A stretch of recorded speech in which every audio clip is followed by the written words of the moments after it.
target, says Matignon. So, Burst Lightning for one of the guys. End of turn. Froelich reveals a land of his Dark Tutelage. One of the highlights of Gen Con this year was watching Bob Ma in the final of a very major event die to his own Dark Confidant. That was a pretty extraordinary game of Magic. Greatness at any price. Indeed. And Owen Turtenwald was very grateful for it. You see Jace the Mind Sculptor at 4. You see a Grave Titan. You see one spare zombie. Saying, you can pick me if you like, Mr. Froelich. Buddies will be back.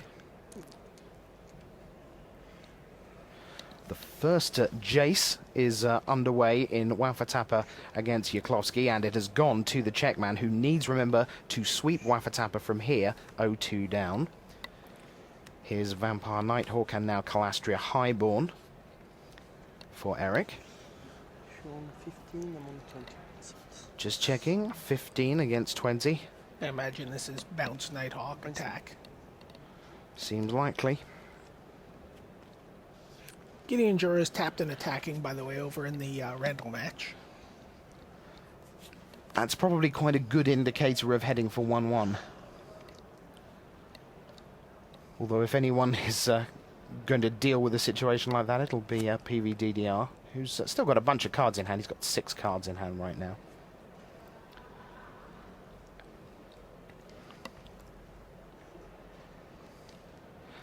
So 10 plays 10 in Loviansa against Christopher Wolf. The 10 are, specifically, Loviansa has 10 mana. That's pretty exciting. Christopher Wolf has 10 counters. Well, what'll they be on? Oh, those will be on Jace the Mind Sculptor. Nice. 2 more. Little 2/2s, but not so little, for Guillaume Matignon. The Vampire Nighthawk will get in the way, and there's Disfigure to make it a 0-1.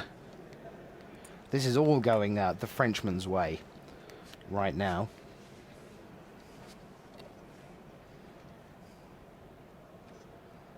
And Froelich is looking pretty carefully, but he can look all he likes. There's a lot on the table there that he's going to struggle to deal with. And he flicks the Spreading Seas back, and that is 2-1 to Guillaume Matignon. Okay, we're going to go over and look at the Guillaume Wafaa Tappa match. I think we're going to check in with him right now, see how that's going. He's playing against Lucas Cieslinski. Lucas Cieslinski has Jace the Mind Sculptor in play. And a little bit more about his history. He has a top 16 this year, so nearly a second top 8 of the season for him. Was that in San Juan? It was indeed. Yeah. And he started off brilliantly in Constructed, 6-0 in Constructed in Standard. And in fact, because Guillaume Wafaa Tappa was also 6-0 in Standard, this will be the first loss in this format for one of these two players this weekend. Of that you can be sure. Lucas Cieslinski clearly not going to be daunted by playing Wafaa Tappa. But nonetheless, Wafaa Tappa has a bunch of history behind him. And no one daunts Guillaume. Oh, that is certain. No, he's never seen a matchup he didn't like as long as he's holding the blue spells. So there you see them. There's Lucas Cieslinski to the left of Nissa, Ravane, and then on the right we have Guillaume Wafaa Tappa of France. As Wafaa Tappa is, remember, 2 games to the good here over the Czech man. And negate on a Spreading Seas from Guillaume. Guillaume's like, okay. So Jace has 1 counter on it. You see it. That's a Jace Bellerin, right? That is not the Mind Sculptor. Yep, he's shouting loudly. He's Bellerin. Oof. There's Cieslinski. There's the board. Jace with 1 counter on.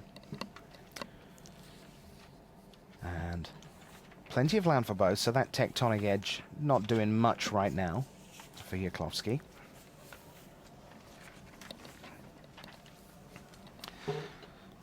And he says, I tell you what, why don't we both have some cards, because that sounds like fun. So Jace goes up to 3.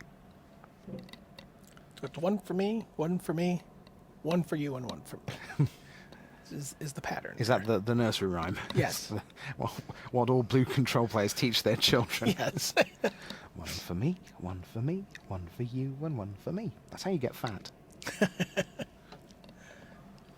There's Wafaa Tappa. And that tectonic edge is going to go into action from Cieslinski. Well, it looks like it. And yep. Let's just send you back 1. Yeah, that's fine, says Guillaume. Swamp from Cieslinski. And we go to the Frenchman, the 2007 Pro Tour Yokohama champion here in Japan with mystical teachings. And we were pretty excited about seeing whether he could make mystical teachings work in Amsterdam. I think it's fair to say he did. Very, very successfully. What do you think this does for Guillaume Wafaa Tappa's Hall of Fame chances next year? He was eligible this year. He came somewhat close. Yeah, he was clearly not right for Hall of Fame this year. Right. I would say. I mean, you know, prior to a top 8 in Amsterdam. Yeah, I'm going to be the first guy to put him on, put my tick next to him when I feel I have the opportunity. This does make a difference. Of course it does. It's his 4th Pro Tour top 8. I think next year is going to be very interesting because he was so good in the back end of 06 and throughout 07, and he was a level 8 mage and top of his game, and culminating ultimately in Kuala Lumpur, where even in limited, supposedly his weakness, he made top 8 in the top 8 won by John Finkel, of course. And then he kind of went away. He was still playing, he was still turning up, and he wasn't winning. And he couldn't put his finger on why, but he just keeps on playing. And now here's Jace the other way. Can we match that up? Mana leak from Cieslinski. He says, I'd rather we didn't. And Guillaume says, all right. He's like, you'll get a card off of my Jace 2 turns from now, 3 turns from now. I'm not sure that's really the correct approach, though. Jace goes to 2 as Cieslinski draws a card. Mana leak, Stoic Rebuttal, Grave Titan, land.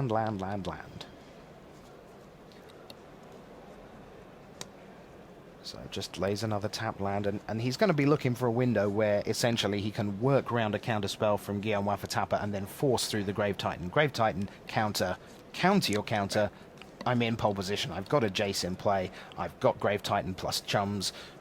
We're in business. Here's Inquisition of Kozilek from Wafaa Tappa, who I can tell you has Memory Side, Stoic Rebuttal,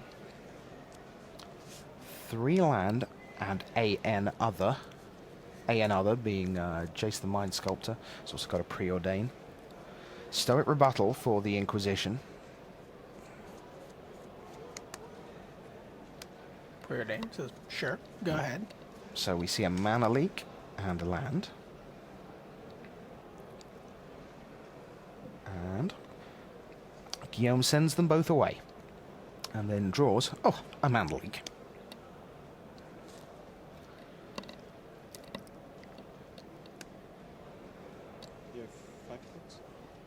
I wonder if Guillaume Wafaa Tappa, there's no way to check this, I wonder if he has the highest percentage of playing lands tapped in Pro Tour history.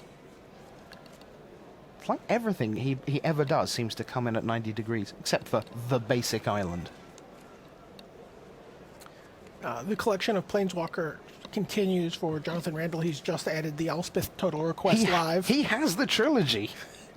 So we've got a baby Jace, a Gideon Jura, and an Elspeth in play. With some soldiers. Yeah. Paolo is attempting a Grave Titan the other way. Randall is looking at 7 cards in hand, but says, sure. That board is looking pretty saucy, to be fair. Lansar and Wolf are tied at 1-1. DeRosa leads Randall 1-0.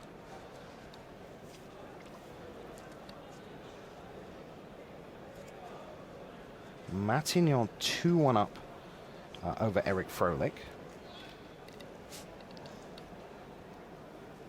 And here, Wafaa Tappa by 2-0. And that's a game for Jonathan Randall. He turned everything sideways, and Paulo started picking things up. So they will head to Game 3, knowing it is now the best of 3. Brad Nelson will be pleased with Jonathan Randall taking game 2. Saying Randall thought he had a pretty decent shot after sideboarding in that one. Paolo, I believe, felt he was somewhat favoured. Yeah. And I'm pretty certain what we might term the chattering classes will automatically have Paolo as favourite, as we would too on play skill. Because however much you've got to love what John Randall's done here, this is Paolo Vida Dama de Rosa.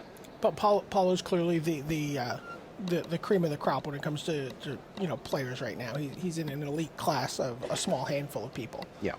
And again, when you're making top 8s at a 20% clip, that's just unbelievable. And even before he was doing it at a 20% clip, he was making top 32s and top 16s. Oh, here's a Memoricide from Guillaume. Will this resolve? Well, I think there's going to be an argument. Yeah. At the very least. There might be a little bit of friendly discussion between control mages. Let's put it like that. As Cieslinski sees how much does he have resource-wise. Well, he has Mana Leak number 1. Guillaume can pay, but then, of course, would be susceptible to a second Mana Leak. He does pay. Yep. And he So- gets the second Mana Leak. Which he was susceptible to. Yeah. So there we go. That taps out Wafaa Tappa. We go back to Cieslinski, who we may have reached that point in the nursery rhyme with the 1 for me and 1 for you, because Jace is just at 1. We may have reached the Grave Titan portion of this competition. Indeed. Preordain first. Oh, wait, we may have reached, that looks like a Memoricide, actually. Mm-hmm. He may choose to do that first. Does this not feel like the window for Titanage? And how often do you see Wafaa Tappa tapped out? And that's what he's trying to figure out here. It's like, do I just take away his, Jace's, his Grave Titan, something? The rest of his counter spells? I guess the thing Or is... do I make a threat that he doesn't really have a good answer to?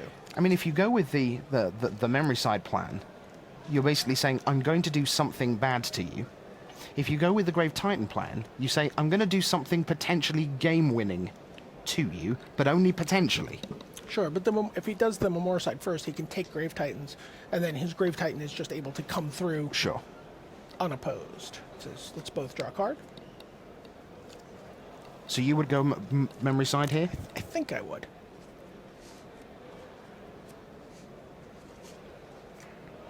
It looks like that's the route he's going to go. Takes another Preordain.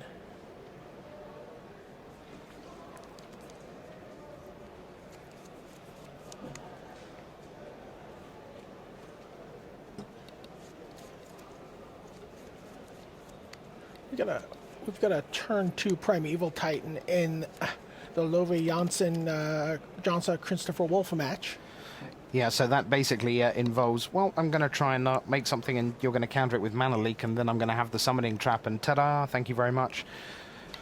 Yeah, that is a very big turn. So here's Cieslinski. Looking. Laserland. Nope, it's he Grave is Titan. going for the Titan. There we go. He remembered the Titan. Oh, good movie. I love that movie. It's one of the movies I cannot not watch if it's on. Again, Rashad.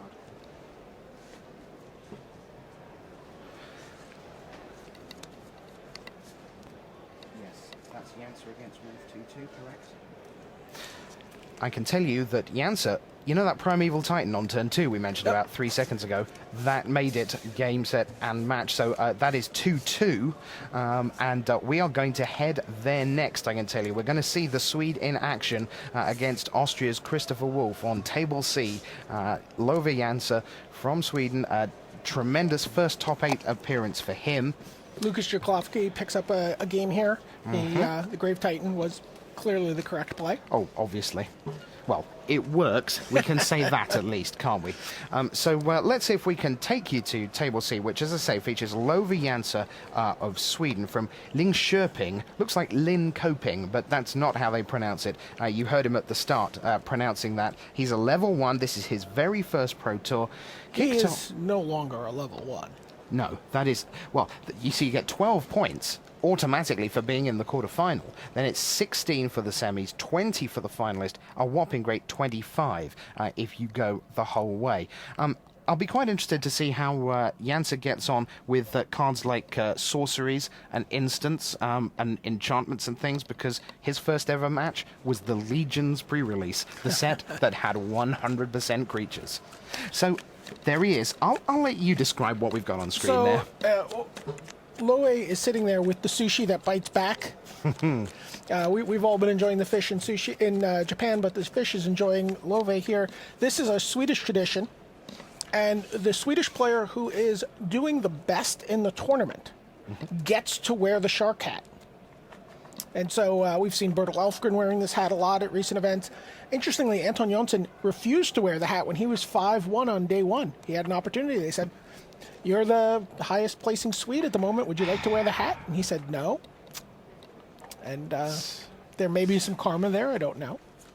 Or the revoking of a passport. But I think it's a great tradition. I would like to see more people actually pick up the idea of this. Not necessarily the same shark hat, but some sort of.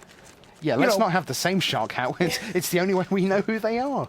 And then Christopher Wolf, there you see, looking very sharp and stylish.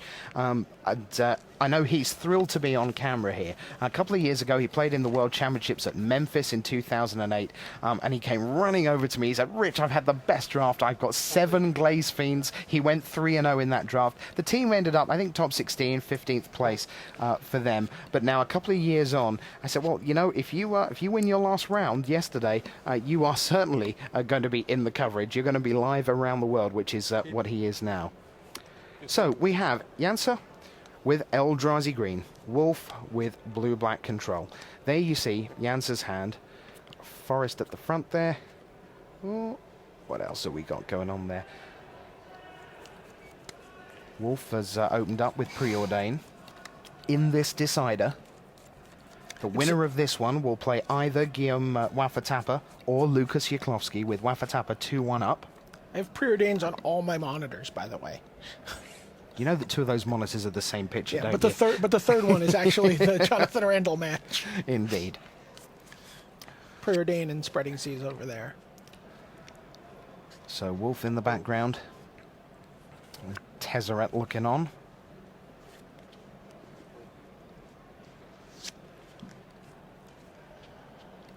And land in the early going. Are we going to see the first bit of acceleration from Lansar?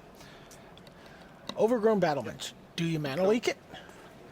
No, we Doomblade it. Yeah. It's much safer that way. I've got a better idea.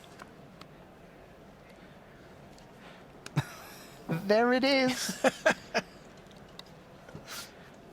With that view, it's like something out of Space 1999. Go. Very good. 6 cards.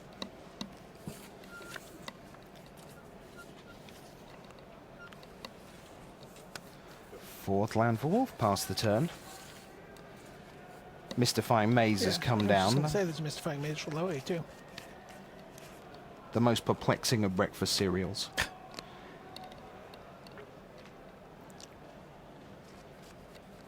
Anyway, I always thought the full English breakfast was the most perplexing of the breakfasts. It's a great name for a deck, though, isn't it? Certainly the most perplexing deck to play. Oh, crazy. Yeah, that was very early in my playing days, and I just looked at all these cards. I had no idea what any of them did, pretty much. We saw an interesting sort of, I think, homage to the full English breakfast with the Conley Woods deck tech we did an extended on his Necrotic Ooze deck. If you haven't taken a look at that, that's a deck to check out. Yeah, I needed headache pills after that. Yeah, that's some fairly complicated things. We should put a little public health warning on that day, shouldn't we? Yeah. You need to know what you're doing. Do not pick it up in the car on the way to an extended PTQ. Another overgrown battlement is destroyed with Doomblade and not mana leaked. Mm-hmm. It's like, how inside the head do you get with Summoning Trap? I mean, Wolf is sitting there with 1, 2, 3 mana leaks. Well, what he wants Chalice is kicked once. Overflowing, ever-flowing chalice. Mother Loving Cup. Mother Loving Cup. Go. 1 and pass. If you've kept them in, you want to mana leak stuff. What he'd like to do is he'd like to get to a position where he can mana leak an Oracle of Maldaya, and then have additional mana up to mana leak the Summoning Trap, Yeah.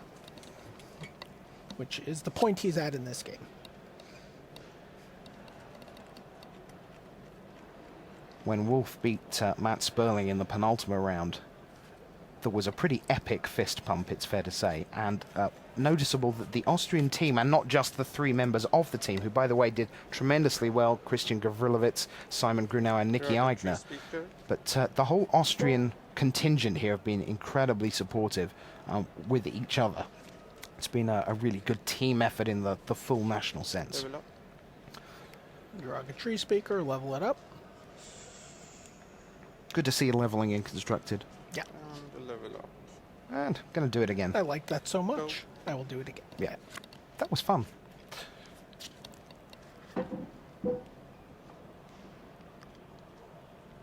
So we're looking at 8 mana for the way when he untaps. Just gently kind of drawing away in the mana He stakes. hasn't even done anything very explosive. That's right. I mean, there's not a lot gone on, and yet, I'm at 8-4, and Wolf has not laid a land there. So Wolf is sitting on 4. He slides enough to double mana leak. And interestingly, he's holding a duress, and it's that fear of the Summoning Trap that actually kept him from, normally you'd go, oh, let me duress you, let me see what you have here, but he really wants to just keep 2 mana leaks going. And there's an Eye of Ugin. Go. So for 7, he can go fetch stuff. Yep. And Colorless Eldrazi will cost 2 less. Again, not a land for Wolf. He's got a duress here. So this time is like, yeah, I would like to have a look, please. We would like to have a look, please. Response. Oh, respond. By tapping lots for Summoning trap. Summoning Trap.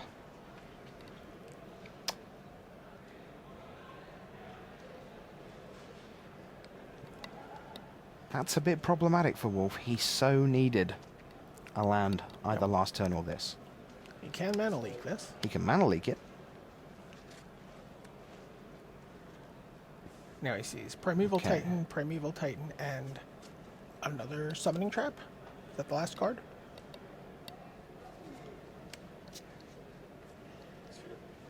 Disfigure the Jiraga. No, I guess that's another creature. I couldn't see what it was. Or maybe that was a Terastodon. Don't think it was Summoning Trap. Could have been a Terastodon or an Avenger of Zendikar. It was certainly green.